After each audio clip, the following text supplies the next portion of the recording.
Good morning, everybody. Welcome back to Minnesota Selections here for Sunday, May 23rd. Before we get into today's play of the day, quick recap of what happened yesterday. We picked up a nice winner with the Mavericks and Clippers under 218.5 at minus 105 in BetMGM. Game ended up landing 216, so pretty dicey, but we were on the right side of it. Picked up a nice winner. I'll look for another winner here on Sunday.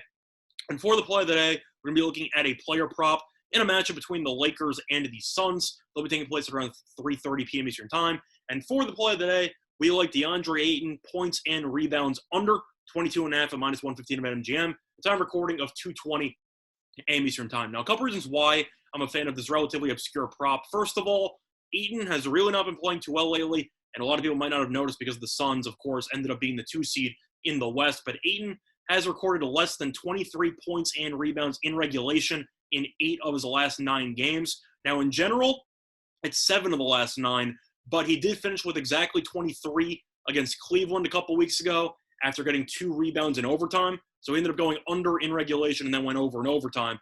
But he really has not been that involved in the offense lately, especially on the boards, where he's been pretty underwhelming for a guy averaging double-digit rebounds because he really has had a hard time breaking 10 in the last couple of weeks. But you look at Ayton offensively, mostly the issue is the fact that he just doesn't take many shots.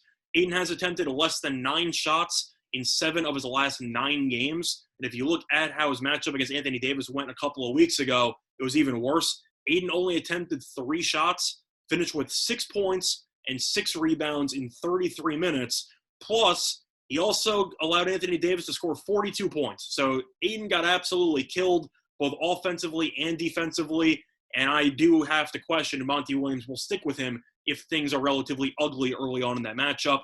I'm not saying Kaminsky's going to offer much more resistance than Ayton will, but if Ayton ends up allowing Davis to go for 20 points in the first half or so, you might see Phoenix try to tinker with the lineups a bit because Ayton, so far, from what I've seen, he cannot guard Anthony Davis, and I'm sure a lot of you would agree with that. But if you want to also look at Ayton, he's going to be dealing with Davis, who I already talked about being a great offensive player, also a great rebounder, and Andre Drummond. Now, Drummond might only play 20 minutes or so, but he's still a very good rebounding big man. So I do think he should be able to do a pretty good job of limiting Ayton on the boards during his limited action. But if you want to look at some other factors here, kind of on the same note, foul trouble should be an issue for Ayton because of the fact that after guarding Anthony Davis the first time, giving up 42 points, he also ended up committing 4 fouls. Davis did attempt 27 shots. I know that LeBron did not play in that game, so we'll take a little bit of a reduction there. Let's say Davis ends up shooting 22, 23 times. Davis should do a pretty good job of forcing Ayton onto him, mostly because of his ability to knock down mid-range jumpers, which should take Ayton away from the rim.